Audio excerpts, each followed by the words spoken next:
ಓಂ ಶ್ರೀ ಗುರು ಬಸವಲಿಂಗಾಯ ನಮಃ. ಸರ್ವರಿಗೂ ಶರಣ ಶರಣ.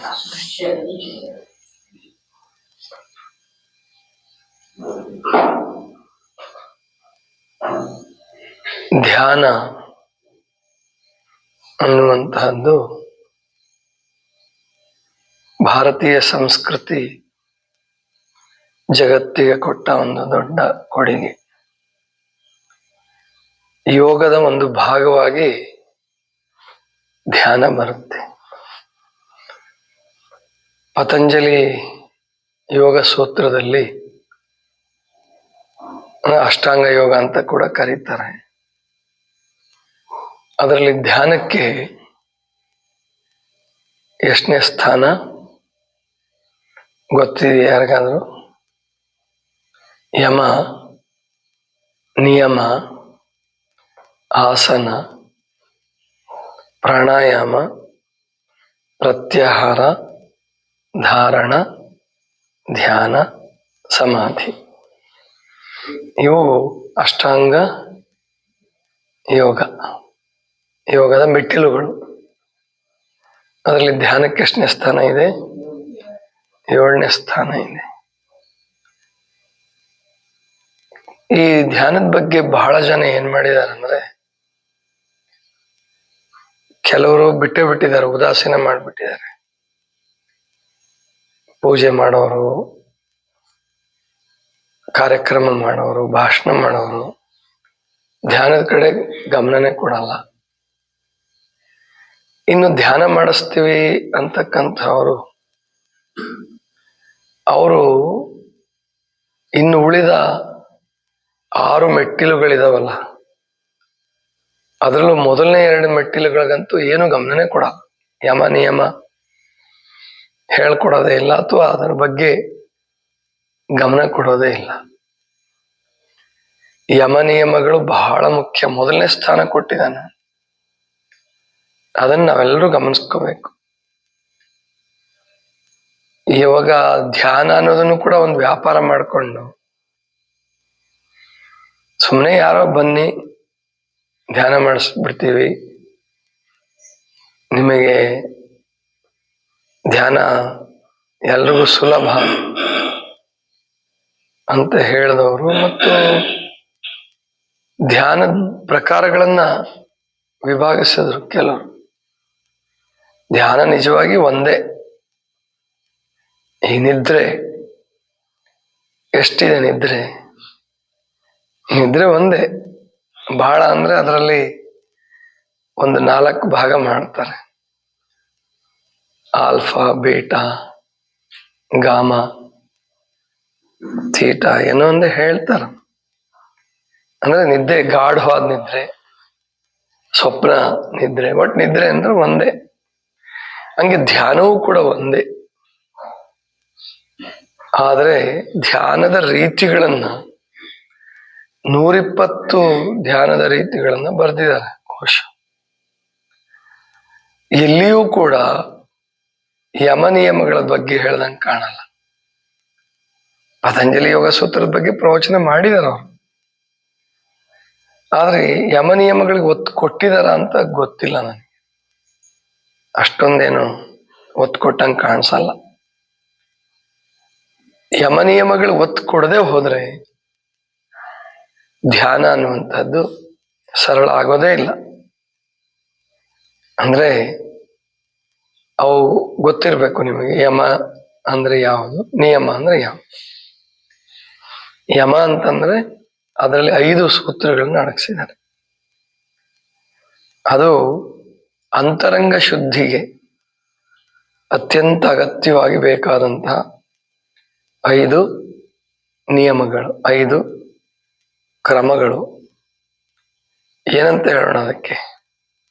5 ಗುಣಗಳು. ಯಾವ್ಯಾವುದು ಯಾರಾದ್ರೂ ಹೇಳ್ಬೋದಾ?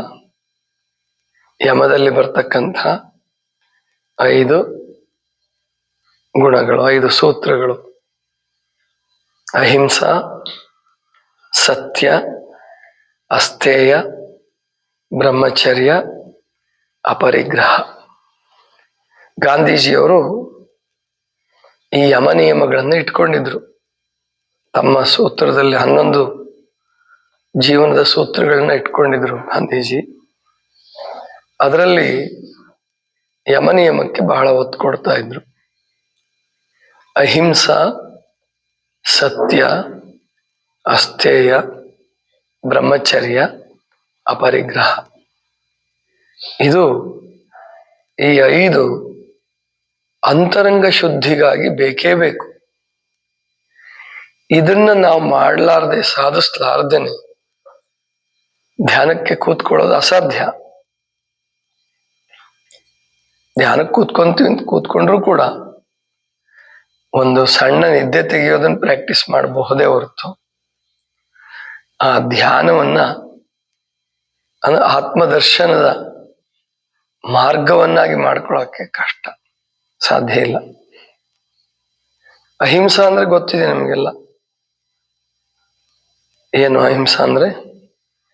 ಹಿಂಸೆಯನ್ನ ಮಾಡದಿರುವುದು. ಬೇರೆಯವ್ರಿಗೂ ಹಿಂಸೆ ಮಾಡಬಾರ್ದು, ನಮಗೆ ನಾವು ಹಿಂಸೆ ಮಾಡ್ಕೊಳ್ಳೋದನ್ನು ಬಿಡ್ಬೇಕು. ಕೆಲವರು ಬೇರೆಯವ್ರಿಗೆ ಹಿಂಸೆ ಮಾಡಲ್ಲ. ಅದೇ ಜೈನ ಮುನಿಗಳದ್ದು ನಾನು ಹೇಳ್ತಿರ್ತೀನಿ.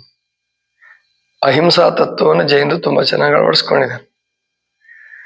ಆದರೆ ಆ ಜೈನ ಮುನಿಗಳ ಸ್ಥಿತಿ ನೋಡಿದ್ರೆ, ಅವರ ಕೆಲವು ಆಚರಣೆಗಳು ನೋಡಿದ್ರೆ, ಬೇರೆಯವ್ರಿಗೆ ಅವ್ರು ಹಿಂಸೆ ಮಾಡಲ್ಲ, ಆದ್ರೆ ಅವ್ರಿಗೆ ಅವ್ರ ಹಿಂಸೆ ಮಾಡ್ಕೊಂತಾರೆ. ಎರಡೂ ಸಲ್ಲ. ಯೋಗ ಮಾರ್ಗಕ್ಕೆ ಎರಡೂ ಒಳ್ಳೇದಲ್ಲ. ಬೇರೆಯವ್ರಿಗೆ ನಾವು ಹಿಂಸೆ ಮಾಡಬಾರ್ದು. ಯಾವ್ಯಾವ್ದ್ರಿಂದ ಹಿಂಸೆ ಮಾಡ್ಬೋದು? ಕಾಯ, ವಾಚ, ಮನಸ್ಸ. ಶರೀರದಿಂದ ನಾವು ಹಿಂಸೆ ಮಾಡ್ಬೋದು. ನಾವು ಹೊಡೆಯೋದು, ಬಡಿಯೋದು, ಹಿಂಸೆ ಕೊಡೋದು, ಕೊಲೆ ಮಾಡೋದು, ಈ ಥರದ್ದೆಲ್ಲ ಇದೆಯಲ್ಲ, ಅದು ಕಾಯದಿಂದ ಮಾಡುವಂಥ. ಇನ್ನೆರಡನೇದು ಮಾತಿನಿಂದ ಮಾಡುವಂಥ. ಅವಾಚ್ಯ ಶಬ್ದಗಳು, ಬೈಗುಳಗಳು, ಅಥವಾ ನಿಂದೆಯ ನುಡಿಗಳು, ಕುಶಬ್ದಗಳು ಮತ್ತು ಕುತ್ಸಿತ ಮಾತುಗಳು. ಕುತ್ಸಿತ ಮಾತುಗಳಂದ್ರೆ, ಈ ಅವಿದ್ಯಾವಂತರು ಇರ್ತಾರೆ, ಅವ್ರಿಗೆ ಬಾರಯ್ಯ ವಾಚಸ್ಪತಿ ಪಂಡಿತ ಅನ್ನೋದು. ಪಾಪ ಅವನು ಅಕ್ಷರನೇ ಕಲ್ತಿಲ್ಲ. ಅದು ಒಂಥರ ಹಿಂಸೆನೆ. ಅಂದ್ರೆ ಅದು ಅಲ್ಲಿ ಹಿಂಸೆ ಅಷ್ಟೇ ವ್ಯಕ್ತ ಆಗ್ತಾ ಇಲ್ಲ, ಅವನಿಗೆ ಹಿಂಸೆ ಅಥವಾ ಅಪಮಾನ ನಮ್ಮ ಅಹಂಕಾರದ ಪ್ರದರ್ಶನ. ಒಬ್ಬ ಬಡವ ಇದ್ದಾನೆ, ಏನಪ್ಪಾ ಕುಬೇರ ಅಂತ ಅನ್ನೋದು. ಅವನಿಗೆ ಪಾಪ ಹೊಟ್ಟೆಗೆ ಹಿಟ್ಟು ಇಲ್ಲ, ಅವನಿಗೆ ಕುಬೇರ ಅಂತ ಮಾತಾಡ್ಸೋದು, ಅವನಿಗೇನು ಕೊಡಂಗಿಲ್ಲ. ಅದು ಕೂಡ ಹಿಂಸೆನೆ, ಮಾತಿನಿಂದ ಮಾಡುವ ಹಿಂಸೆ. ಇದು ದೇಹದಿಂದ ಮಾಡುವ ಹಿಂಸೆಗಿಂತನೂ ಸೂಕ್ಷ್ಮವಾದದ್ದು ಮತ್ತು ತೀವ್ರವಾದದ್ದು. ಬಹಳ ಹಿಂಸೆ ಅನ್ಸುತ್ತೆ. ಅದರಲ್ಲೂ ಸೂಕ್ಷ್ಮ ಮನಸ್ಸಿದ್ದಂಥವ್ರಿಗೆ ಒಂದೇ ಒಂದು ಮಾತು ಕೆಲವು ಸಾರಿ ಜೀವನೇ ತೆಗೆದ್ಬಿಡುತ್ತೆ.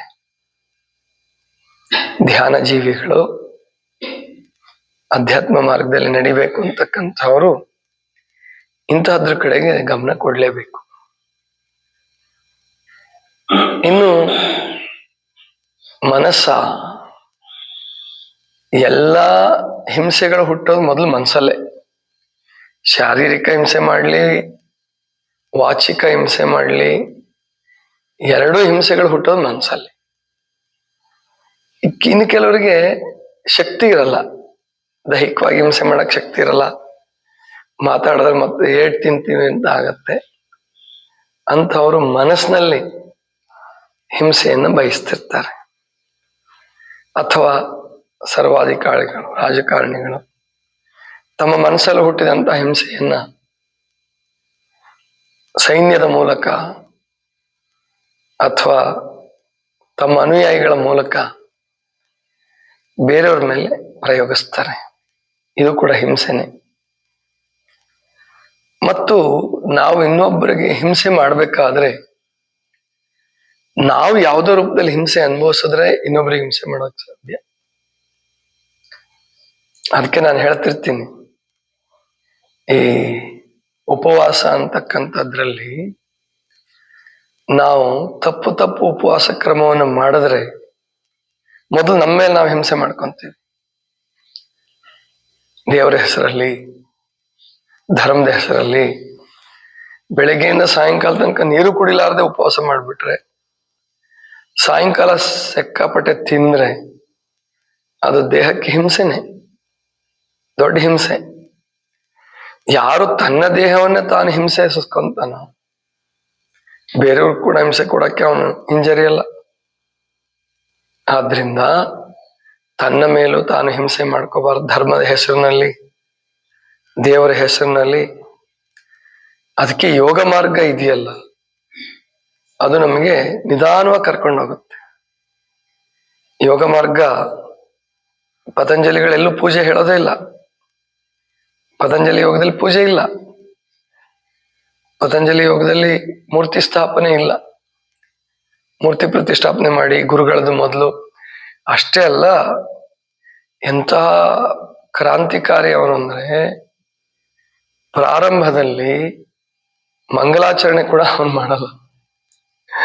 ಅವನು ಶುರು ಮಾಡೋದು ಹೆಂಗಂದ್ರೆ, ಅಥ ಯೋಗಾನುಶಾಸನಂ, ಈಗ ನಾವು ಯೋಗಾಭ್ಯಾಸವನ್ನು ಮಾಡೋಣ ಅಂದ್ರೆ, ಅವನು ಇನ್ನೊಬ್ರಿಗೆ ಹಿಂಸೆ ಕೊಟ್ಟು ನೀನು ಪೂಜೆ, ಅವ್ರಿಗೆ ಯಾಗ ಯಜ್ಞ ಅವಾಗ ಬಹಳ ನಡೀತಿದ್ದು ಅವ್ರ ಕಾಲದಲ್ಲಿ. ಪತಂಜಲಿ ಋಷಿಗಳ ಕಾಲಕ್ಕೆ ಯಾಗ ಯಜ್ಞ ಪ್ರಧಾನವಾದ ಸ್ಥಾನ ಪಡ್ಕೊಂಡ್ಬಿಟ್ಟಿತ್ತು. ಪ್ರಾಣಿ ಬಲಿ ಕೊಡ್ತಕ್ಕಂಥದ್ದು, ಶಿಶು ಬಲಿ ಕೊಡ್ತಕ್ಕಂಥದ್ದು, ಇಂಥವೆಲ್ಲ ಮೂಢನಂಬಿಕೆಗಳಿದ್ದು. ಅದಕ್ಕೆ ಅವ್ರಿಗೆ ಯಾವುದನ್ನು ತಗೊಳ್ಳಾರ್ದು ಶುರು ಮಾಡೋದು ಹೆಂಗಪ್ಪ ಅಂದ್ರೆ, ಅಥ ಯೋಗಾನುಶಾಸನಂ, ಈಗ ನಾವು ಯೋಗವನ್ನು ಅನುಷ್ಠಾನ ಮಾಡೋಣ, ಈಗ ನಾವು ಯೋಗಾಚರಣೆ ಮಾಡೋಣ. ಈಗ ಪತಂಜಲಿ ಶಿಷ್ಯರೆಲ್ಲ ಅವರನ್ನು ಸ್ಮರಣೆ ಮಾಡ್ತಾರೆ. ಯೋಗೇನ ಚಿತ್ತಸ್ಯ ಪದೇನ ವಾಚ ಮಲಂ ಶರೀರಸ್ಯ ಚ ವೈದ್ಯಕೇನ ಯೋಪಾಕರೋತಂ ಪ್ರವರಂ ಮುನೀನಾಂ ಪತಂಜಲಿಂ ಪ್ರಾಂಜಲಿಂ ರಾನತೋಸ್ಮಿ ಅಂತ ಅವರನ್ನು ಪ್ರಾರ್ಥನೆ ಮಾಡ್ತಾರೆ. ಆದ್ರೆ ಪತಂಜಲಿ ಯಾರನ್ನೂ ಪ್ರಾರ್ಥನೆ ಮಾಡಿಲ್ಲ. ಅದರ ಅರ್ಥ ಪತಂಜಲಿಗೆ ದೇವ್ರ ಮೇಲೆ ವಿಶ್ವಾಸ ಇಲ್ಲ ಅಥವಾ ನಾಸ್ತಿಕರು ಅವರಲ್ಲ. ಖಂಡಿತ ಅವರಷ್ಟು ಚೆನ್ನಾಗಿ ದೇವ್ರನ್ನ ಅರ್ಥ ಮಾಡ್ಕೊಂಡವ್ರು ಯಾರು ಕಡಿಮೆ. ಅಷ್ಟು ಚೆನ್ನಾಗಿ ಅರ್ಥ ಮಾಡ್ಕೊಂಡಿದ್ದಾರೆ. ಈಶ್ವರ ಪ್ರಣಿಧಾನ ಅಂತ ಇದೆ ಆ ಶೌಚದಲ್ಲಿ, ಅಂದ್ರೆ ನಿಯಮದಲ್ಲಿ ಎರಡನೇ ಕೊನೆಯದು ಈಶ್ವರ ಪ್ರಣಿಧಾನ. ಅಂದ್ರೆ ಮಾಡೋ ಪ್ರಯತ್ನ ಎಲ್ಲ ಮಾಡಿ, ನೀವು ಮಾಡೋ ಪ್ರಯತ್ನ ಮಾಡಿ, ನೀವು ಅಹಿಂಸೆಯಿಂದ ನಡ್ಕೊಳ್ಳಿ, ಸತ್ಯವನ್ನು ಪಾಲಿಸಿ ಮತ್ತು ತಪಸ್ ಮಾಡಿ, ಕೊನೆಗೆ ಪರಮಾತ್ಮನ ಮೇಲೆ ಭಾರ ಹಾಕಿ, ಸರ್ವಸ್ವ ಅವನೇ, ಭಾರ ಹಾಕೋದು ಅವನ ಮೇಲೆ. ಅಂದ್ರೆ ನಾವಿಲ್ಲಿ ತಿಳ್ಕೋಬೇಕು, ಅಹಿಂಸೆಗೆ ಎಷ್ಟು ಒತ್ತು ಕೊಟ್ಟಿದ್ದಾರೆ ಅವರು ಅಂದ್ರೆ, ನೀವು ಇದನ್ನ 3 ಪಾಲಿಸಿದ್ರೆ, ಕಾಯದಿಂದ ಇನ್ನೊಬ್ರಿಗೆ ಹಿಂಸೆ ಮಾಡೋದು ಬೇಡ, ಮನಸ್ಸಿನಲ್ಲಿ ಹಿಂಸೆ ಮಾಡ್ಕೊಳ್ಳೋದು ಬೇಡ, ಮತ್ತು ಮಾತಿನಿಂದನೂ ಹಿಂಸೆ ಮಾಡೋದು ಬೇಡ. ಈ ತರ ಇದ್ರೆ ನಿಮ್ಮ ಸನ್ನಿಧಿಯಲ್ಲಿ ಅವನು ಹೇಳ್ತಾನೆ, ಪ್ರಾಣಿಗಳು ವೈರತ್ವವನ್ನು ತೊಡೆದು ಬಿಡಬಹುದು. ಹುಲಿ ತನ್ನ ಕ್ರೌರ್ಯವನ್ನ ಕಳ್ಕೋಬಹುದು, ಚಿರತೆ ತನ್ನ ಕ್ರೌರ್ಯವನ್ನ ಕಳ್ಕೋಬಹುದು, ಶಾಂತತೆಯನ್ನು ಅವು ಕೂಡ ಬಯಸ್ತ. ನೀವು ಆ ಧ್ಯಾನ ಸ್ಥಿತಿಗೆ ಬಂದಾಗ ಅಹಿಂಸಾ, ಸತ್ಯ, ಅಸ್ತೇಯ, ಬ್ರಹ್ಮಚರ್ಯ, ಪರಿಗ್ರಹ ಕಾಪಾಡಿಕೊಂಡು, ಮುಂದಿಂದು ಒಂದೊಂದೇ ಹೇಳ್ತೀನಿ, ಅದನ್ನ ನಾಳೆಯಿಂದ ಇದನ್ನೇ ನೋಡೋಣ. ಈ 10 ನಿಯಮಗಳನ್ನು ಚೆನ್ನಾಗಿ ನೋಡೋಣ. ಯಾಕೆ 2 ಹೊತ್ತು ಧ್ಯಾನ ಮಾಡಿಸ್ತಾ ಇದೀವಿ ಇವಾಗ ಕ್ಲಾಸಲ್ಲಿ.